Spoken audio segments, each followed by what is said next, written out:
He-Jin wiped the grease from her hands and looked up at the old TV in her garage. She was about to turn it off when every channel suddenly changed to show the same image. The screen filled with a strange blue light, and then a face appeared. It wasn't human. The creature on the screen had silver skin and large dark eyes. It spoke in perfect English, and its voice reached every TV, radio, and phone on Earth at the same time. "People of Earth," it said, "we are the Stellar Council. Today, we invite your world to join the greatest race in the galaxy." He-Jin sat down on her work stool, still holding the dirty rag in her hands. Around her were pieces of engines and old spacecraft parts she had collected over the years. At 32 years old, she was known in South Korea as the crazy engineer who thought she could build a spacecraft in her garage. The alien continued speaking. "The Nebula Sprint is a test of speed, skill, and engineering. The winning planet will receive technology that can power their world for 10,000 years. The alien showed an image of a small crystal that glowed with bright blue energy. He-Jin leaned forward. She knew about Earth's energy problems. The cities needed more power every year, and the old ways of making energy were hurting the planet. But be warned, the alien said. This race is dangerous. Many ships do not finish. Some do not survive. The screen showed images of spacecraft breaking apart in strange, colorful space storms. Each planet has 6 months to build their racing ship. The course runs through the most dangerous parts of our galaxy. You will face radiation storms, asteroid fields, and things your science has not yet discovered. He-Jin looked around her garage. Most people would say she was crazy to even think about it. But between the old rocket engine in the corner and the new metal alloy she had created last month, she saw possibility. The alien explained more rules. Your ship must be built using only materials and technology from your own planet. No help from other worlds is allowed. The race begins in exactly 6 months. The TV switched back to normal programs, but nothing was normal anymore. He-Jin could hear people shouting in the street. Car alarms were going off. The whole world was waking up to the news that aliens were real, and they had just challenged Earth to a race. He-Jin walked to her computer and turned it on. News websites were already going crazy. The biggest space agencies on Earth, NASA, ESA, and others, were all saying they would start working on racing ships. They talked about big budgets and huge teams of engineers. But He-Jin saw something they didn't. She opened her files, designs she had been working on for years. Everyone had called her ideas too simple, too different from normal spacecraft design. But maybe that was exactly what Earth needed. She picked up her phone and called her old friend Jae-ho. He used to be the best fighter pilot in the Air Force until he got in trouble for flying too dangerously. "Jae-ho," she said when he answered, "how would you like to help me save Earth?" "He-Jin, do you know what time it is?" He sounded sleepy. "Time to build the fastest ship in the galaxy," she said. "And I need the best pilot on Earth to help me do it." There was a long pause. Then Jae-ho laughed. "You're crazy," he said. "But after seeing that alien on TV, maybe crazy is exactly what we need. I'm in." He-Jin smiled and looked at her garage workshop. It wasn't fancy. It wasn't big. But neither was the first airplane built by the Wright brothers. Sometimes the biggest changes in history start in small places. She opened her notebook and began to write. Project Seoul's Spirit, Day 1. The race to save Earth had begun, and it was starting in a garage in Seoul. 3 days after the alien announcement, He-Jin's garage was already changing. Jae-ho had brought in old flight computers from his Air Force days, setting them up on a folding table near the door. But they needed more help. "We need someone who understands quantum physics," He-Jin said, looking at the engine designs on her computer. "And we need someone who can write software better than anyone else." Jae-ho nodded. "I know just the people, but you won't find them in any fancy research lab." The next morning, they drove to a small apartment building on the edge of Seoul. On the top floor, They found Dae-sung. He was using his living room as a laboratory, with equations covering every wall. 5 years ago, he had been a top physicist until he published a paper saying that everyone's ideas about quantum space travel were wrong. The big space agencies are all building the wrong kind of ships, Dae-sung said as soon as they walked in. He didn't even say hello first. They think they need to copy alien technology, but they're wrong. Hae-jin smiled. That's exactly why we're here. Want to help us build something different? Dae-sung looked at his equation-covered walls, then at Hae-jin and Ji-ho. When do we start? Their next stop was a small internet cafe. In the corner, a young woman with bright red hair sat surrounded by computer screens. This was young Mei, who had left university 2 years ago because she said the teachers couldn't keep up with her ideas about computer programming. I heard about you, young Mei said when they approached. You're the engineer who thinks she can build a spacecraft in her garage. She didn't look up from her screens. And you're the programmer who created an AI that thinks like a human, Hae-jin replied. Now young Mei looked up. They shut my project down. Said it was too dangerous. We're building something dangerous too, Ji-ho said. Want to help? Young Mei started packing up her computers before they even finished explaining the project. Back at the garage, Hae-jin looked at her team. A pilot who flew too dangerously. A physicist who questioned everything, a programmer who pushed too many boundaries, and herself, an engineer who worked in a garage instead of a proper laboratory. They were exactly the kind of people who would never get chosen for an official space program. The racecourse goes through quantum storms, Dae-sung said, studying the information the aliens had shared. The other teams will try to shield their ships from the quantum effects. But what if we could use the storms instead? Ride them like a surfer rides a wave. We'd need new kinds of sensors, young Mei said, already typing on her computer. Regular ones won't work in quantum space, but maybe we could write software that thinks differently. Ji-ho walked around the ship design Hae-jin had drawn.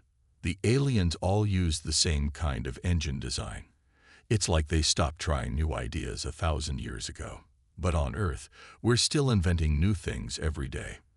Hae-jin picked up a piece of metal from her workbench. It was part of her new alloy, lighter than aluminum but stronger than steel. She had made it by accident while trying to fix her father's old car. That's our advantage, she said. The aliens think they know everything. But we're still learning, still trying new things, still making mistakes that sometimes turn into discoveries. The team worked through the night. Young Mei's computers filled one corner. Dae-sung covered a wall with new equations. Ji-ho set up a flight simulator using parts from 3 different games consoles, and Hae-jin began building the first piece of their engine.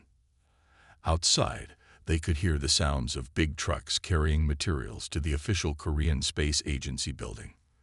The government was spending millions on their official racing team, but in a small garage, 4 people who had never quite fit in anywhere else were building something that had never existed before. We have 5 months and 27 days left, Hae-jin said, checking her watch. Let's show the galaxy what humans can do. 1 month into the project, Hae-jin's garage had become something between a laboratory and a machine shop. The team had been working day and night, trying to solve their biggest problem: how to make a ship fast enough to compete with alien technology. That morning, Hae-jin sat at her workbench, studying the engine designs the aliens had shared with Earth. Every alien ship used quantum field generators, complex machines that bent space to move faster than light. But something about these designs bothered her. Look at this, she called to Dae-sung, who was writing equations on his wall of windows. All the alien engines work the same way. They create a quantum field, then push against it. Dae-sung walked over, carrying his coffee cup. Yes, that's how faster-than-light travel works. Everyone knows that. Everyone alien knows that, Hae-jin said. She picked up an old car engine part from her shelf. But on Earth, we learned to travel a different way. We learned to make explosions work for us. Young Mai looked up from her computers. What do you mean? Cars, airplanes, rockets, they all work by controlling explosions. He-Jin explained. We take something dangerous and make it useful. The aliens never did that. They went straight to quantum fields. Jai-Ho joined them at the workbench. So what are you thinking? He-Jin grabbed a piece of paper and started drawing. What if we combine both ideas? Use a normal rocket engine to create explosions, but wrap those explosions in a quantum field. Dae-Sung's eyes went wide. He grabbed the paper and started writing numbers next to He-Jin's drawing. The quantum field would contain the explosion, making it more powerful. And if Young Mai could write software to control it, the explosion would push against the quantum field. Young Mai finished. Like hitting a drum to make sound waves, but we're hitting quantum space to make speed. Can we build it? Jai-Ho asked. With what we have on Earth.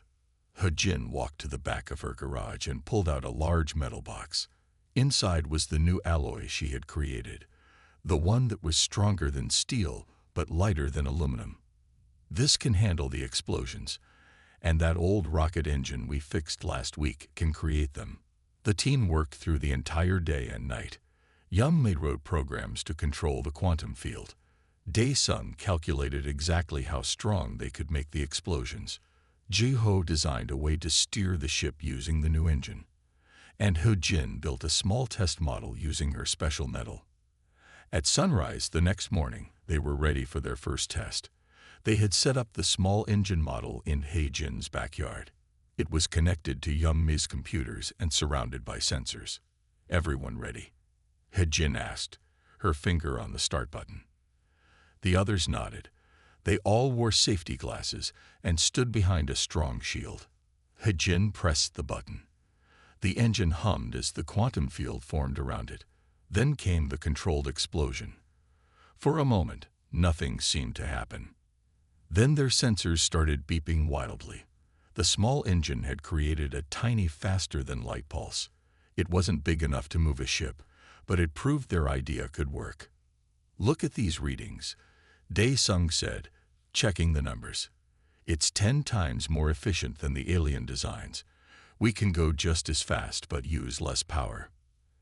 And because it's simpler than the alien engines, we can actually build it here on Earth, Young Mai added.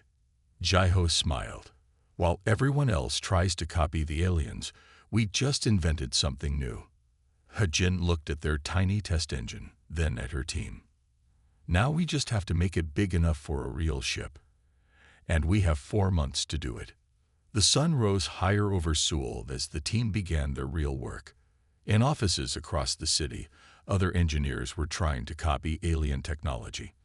But in a small garage, 4 humans had just changed the way space travel worked. News about He-Jin's team spread quickly through Seoul. At first, people just drove past the garage, curious about the strange sounds and lights coming from inside. Then reporters started showing up with cameras. One morning, He-Jin found Professor Ta-Won waiting outside her garage. He had been her teacher at university, and now he led the official Korean space program's racing team. He wore an expensive suit and carried a tablet computer. He-Jin, he said, looking around at her simple workshop. I came to talk sense into you. This project is dangerous. He-Jin kept working on the engine part in her hands. Everything worth doing is a little dangerous, Professor. You're working in a garage, Ta-Won said. The official team has a proper laboratory, real scientists, proper funding. Stop this foolishness and come work with us. Before He-Jin could answer, a bright light filled the garage. A tall figure appeared. An alien from the Stellar Council. It had silver skin that seemed to glow and wore flowing robes covered in strange patterns. We detected unusual energy readings from this location, the alien said. Its voice sounded like music. Are you attempting to build a racing ship here? Young Mai quickly covered her computer screens. Jai-Ho stepped in front of their engine designs, but He-Jin walked straight up to the alien. Yes, she said. Is there a rule against working in a garage? The alien looked around the workshop. Its large eyes moved slowly, taking in every detail. Your species is primitive. You still use physical tools. You work with metal and fire. It touched one of He Jin's wrenches with a long silver finger. How do you expect to compete with civilizations that have traveled the stars for thousands of years? The same way humans have always competed, He Jin replied. By thinking differently. The alien turned to Professor Tawan. Your official team is making good progress copying our basic engine designs. They may even finish the race. But this, it waved at He Jin's garage. This is a waste of resources. After the alien left, Tawan tried one more time. Be reasonable, He Jin. Work with us. We can give you a real laboratory. But He Jin saw something in his eyes. Fear. The official team was copying alien technology, but her team was creating something new, something unpredictable. That evening, after Tawan left, He Jin found a message on her computer. Someone had sent her detailed pictures of advanced alien engines. The message said, "Use these designs. Save yourself time." "They're trying to trick us," Young Mai said, looking at the pictures. "If we copy these designs, we'll be just like everyone else. Predictable. Controllable. Look at this," Dae Sung called from his wall of equations. "The aliens' visit gave me an idea. They think working with metal and fire is primitive, but that means they don't understand how powerful simple things can be." Jai-Ho grinned. They've forgotten what it's like to start from nothing, to figure things out the hard way. He Jin picked up her wrench, the one the alien had touched. "Then let's remind them. Young Mai, delete those engine pictures. We're doing this our way." The team worked late into the night. Outside, they could see the lights of the official laboratory glowing in the distance. Inside, 4 humans kept building something that had never existed before, using metal and fire and human determination. They had 3 months left until the race. The aliens thought they were primitive. The officials thought they were foolish. But He Jin's team had something no one else had: the power of human creativity. The day of the race arrived with a bright morning sun over the launch site. The Stellar Council had chosen a large field outside Seoul for all Earth's ships to gather. He Jin's team had worked through the entire night to get their ship ready. Huge alien vessels stood in a line, their metal shells gleaming in the sunlight. Each one looked perfect, like a sculpture made of starlight. The official Korean team's ship stood among them, a copy of alien technology built with Earth materials. Then came He Jin's ship, the Seoul Spirit. Jae-Ho drove it slowly on a large truck, moving it into position. People in the crowd started pointing and whispering. Some laughed. The ship looked different from all the others. The Seoul Spirit had a clear cover over its engines, showing the moving parts inside. He Jin had built it this way on purpose. "Let them see how it works," she had said. "Let them see what humans can build." Young Mai sat in her control center, a small room built into the back of the ship. Her computers hummed as they ran final checks on their systems. "All programs are working," she called out. "The quantum field generators are stable." Dae Sung walked around the ship, checking his sensors. "The explosion chamber is sealed. Power levels are exactly where we want them." He smiled at He Jin. "It's ready." A group of aliens walked down the line of ships, inspecting each one. When they reached the Seoul Spirit, they stopped. Their silver faces showed no emotion, but they spent a long time looking at the visible engines through the clear covers. "This design," one alien said, "it is not like the others." "No," He Jin replied. "It's human." The alien reached out to touch the ship's hull, made of He Jin's special metal. "You had access to our engine designs. Why did you not use them?" "Because humans don't just copy," He Jin said. "We create. We take old ideas and make them new. We see problems as chances to learn." Professor Tawan walked over from the official team's ship. He looked worried. "He Jin, please. It's not too late. We have a spare seat in our ship. You don't have to risk your life in this." Experiment. Jai-ho, who was checking the pilot's controls, laughed. Risk is what humans do best. Every great discovery came from someone taking a risk. The countdown to launch began. All teams had to take their positions. Hei-jin looked at her friends, her team. Young-mai with her computers, Dae-sung with his calculations, and Ji-ho ready in the pilot's seat. Whatever happens today, Hei-jin said to them, we did it our way. We showed that humans don't need to copy anyone. We can build our own path to the stars. The alien ships lifted off first, rising into the sky on silent quantum engines. The official Earth ships followed, their copied engines glowing just like the alien ones. Then it was time for the Seattle Spirit. Jai-ho started the engine. The quantum field formed around the ship, visible as a slight blur in the air. Then came the controlled explosion in the main chamber. The ship rose slowly at first, then faster, moving in a way no other ship could move. You see, Hei-jin said quietly, watching her ship rise. Sometimes the best way forward is to remember where you came from. Humans began with fire and metal and dreams. Today, we take those same things to the stars. A race was about to begin. And on a ship built in a garage, 4 humans prepared to show the galaxy what Earth could do. The race course stretched through the most dangerous parts of space. 20 ships from Earth and other planets flew in a long line. The Seattle Spirit flew near the middle, its unique engine glowing with contained explosions. First challenge ahead, Young-mi called from her computer station. Solar windstorm. It's much stronger than anything we have near Earth. Jai-ho gripped the controls. On Earth, he had flown planes through typhoons. This was different, but the same skills would help. Everyone hold tight, he said. The alien ships ahead of them tried to push through the solar winds with pure power. Their quantum engines fought against the storm. 2 ships got pushed off course and fell behind. But Jai-ho did something different. He turned the Seattle Spirit sideways and let the solar winds hit the ship's special metal hull. Then he used the wind's power to push them forward, like a sailboat using ocean waves. It's working. Dae-sung shouted, watching his sensors. We're passing 3 ships. Hei-jin smiled as she watched her special metal resist the solar wind's heat. The other ships fought against nature. Her team worked with it. The next challenge was an asteroid field. Huge rocks flew through space, crashing into each other. The alien ships used computer programs to calculate safe paths through the field.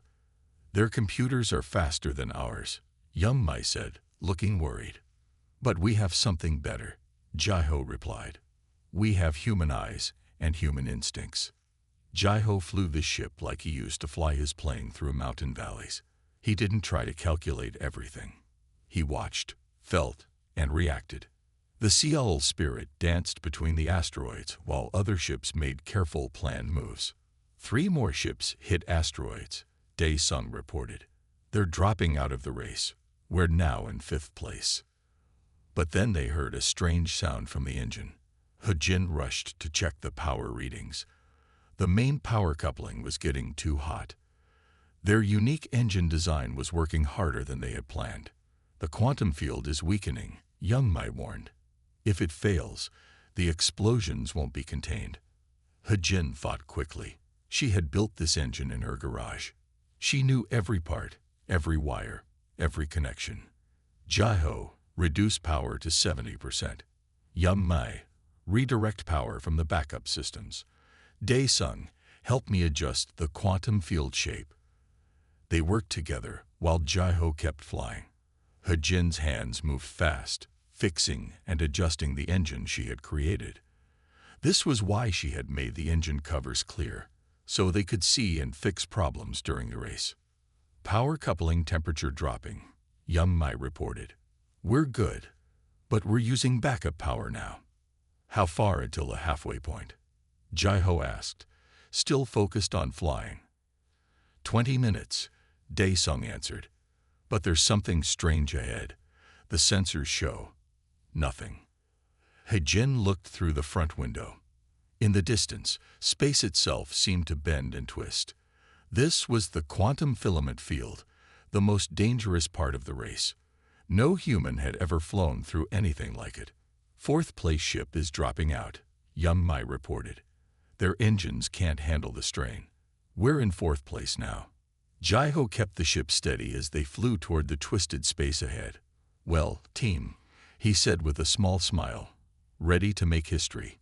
The Seoul Spirit, the ship built in a garage by 4 humans who didn't follow the rules, flew toward its greatest challenge yet. The quantum filament field stretched before them like a web made of light. 3 ships remained ahead of the Seoul Spirit. Behind them, the rest of the racers had either dropped out or fallen far behind. What exactly are we looking at? Jai-Ho asked, his hand steady on the controls. Dae-sung studied his readings. Quantum filaments are like strings in space. They can cut through anything. All the other ships are trying to find safe paths between them. He-jin watched as the first-place ship, piloted by an alien champion, attempted to navigate through the field. Its computers calculated a path that looked safe, but when the ship moved forward, a filament shifted suddenly. The ship had to turn hard to avoid it.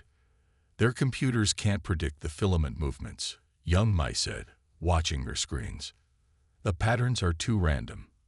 He-jin looked at the engine readings. They were still running on backup power after their earlier trouble. Then she noticed something interesting about the filaments. Dae-sung, she said quickly, the filaments move like waves, don't they? Like the waves in your quantum equations. Dae-sung's eyes went wide. He ran to his calculation board and started writing fast. Yes, they're not random at all. They move like ocean waves, but in quantum space. Jai-Ho, He-jin turned to their pilot. Remember how you used to fly through storms? How you would feel the wind patterns?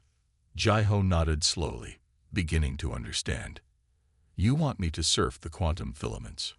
It's never been done before, Young Mai said. Humans do a lot of things that have never been done before, He-jin replied. That's how we learn to fly, how we learn to sail across oceans, how we learn to race among the stars. The ship ahead of them tried to speed through a gap between filaments, but the gap closed too quickly. Their ship's shields sparked and failed. They had to turn back, dropping out of the race. 2 ships left ahead of us, Young Mai reported. The champion's ship and 1 other. Jai-Ho took a deep breath. Young Mai, show me the filament patterns on the main screen. Dae-sung, keep calculating their movements. He-jin, get ready with the engine power. We're going to try something new. The Seoul Spirit moved forward. Instead of avoiding the filaments, Jai-Ho guided the ship toward them. He watched the patterns, feeling their rhythm like he used to feel storm winds. Now, he called. He-jin pushed the engine power up. The ship rode along a filament like a surfer on a wave. The quantum field around their ship glowed brightly as it touched the filament. It's working, Dae-sung shouted. The filaments are pushing us forward. They passed the second-place ship, which was still carefully picking its way through the field. Now only the champion's ship remained ahead of them. The alien champion saw what they were doing. They tried to copy the technique, but their ship's computers couldn't react fast enough to the filament movements. Their ship began to fall behind. One last big filament ahead, Young Mai called out. It's moving fast. Jai-Ho watched the filament's pattern. He-jin prepared the engine. The whole ship hummed with power as they approached the largest quantum filament yet. Trust human instincts, Jai-Ho said quietly. Trust human hearts. The Seoul Spirit rose up on the quantum filament like a surfboard on the perfect wave, racing toward the finish line. The Seoul Spirit burst out of the quantum filament field with a flash of light. The finish line glowed ahead of them, a bright band of energy stretching across space. Behind them, the alien champion ship was still struggling with the filaments. Full power to engines, He-jin called out. Everything we have left. Jai-Ho pushed the controls forward. The engine roared as the last of their backup power flowed into it. Young Ms. computers calculated their speed, showing numbers higher than any Earth ship had ever reached before. They crossed the finish line in a blaze of light. For a moment, everything went quiet. Then young Ms. computers lit up with messages. The alien communication systems filled with surprised chatter. "We did it," Dae-sung said softly, looking at his final readings. "We actually did it." The Stellar Council's main ship appeared next to them in a flash of light. It was huge, covered in glowing symbols. A beam of light connected their ships, and soon the council members stood in the Seattle Spirit's main room. The head of the council, tall and silver-skinned, looked at their engine through the clear covers. "In all my years," the alien said, "I have never seen anything like this. You turned quantum filaments into paths instead of barriers. You used explosions to move through space. You built this ship in a garage." Ho-Jin stepped forward. "We built it with human hands and human hearts. We used metal and fire and dreams." Another council member spoke. "Your engine design changes everything we thought we knew about space travel. It is simpler than ours, yet in some ways more powerful." The head of the council raised a hand.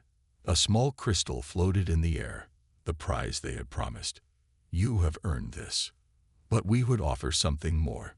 We want to learn from you, to understand how humans think differently." Jae-ho smiled. "Different isn't always worse. Sometimes it's just new."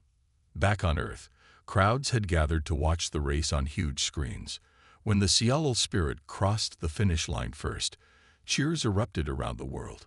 Professor Ta-won watched from the official laboratory, shaking his head in wonder. The team brought their ship home in triumph, but instead of landing at the official space center, they returned to Ho-Jin's garage. It was where their journey had started, and it felt right to end it there. The Stellar Council kept their word. Ho-Jin's garage became the first human-alien joint research center. Ships from across the galaxy came to learn about the new engine design. But more importantly, they came to learn about human creativity and determination. "You know what the best part is?" Ho-Jin said to her team one evening, as they watched alien scientists studying their engine. "We showed them that being less advanced doesn't mean being less capable. Humans take what we have and make it work." Young Min nodded. "We showed them that good ideas can start anywhere, even in a garage. And we showed ourselves something too," Dae-sung added, "that humans are ready for the stars. We just needed to believe in our own way of doing things." Jae-ho looked up at the night sky through the garage door. "So, what's our next project?"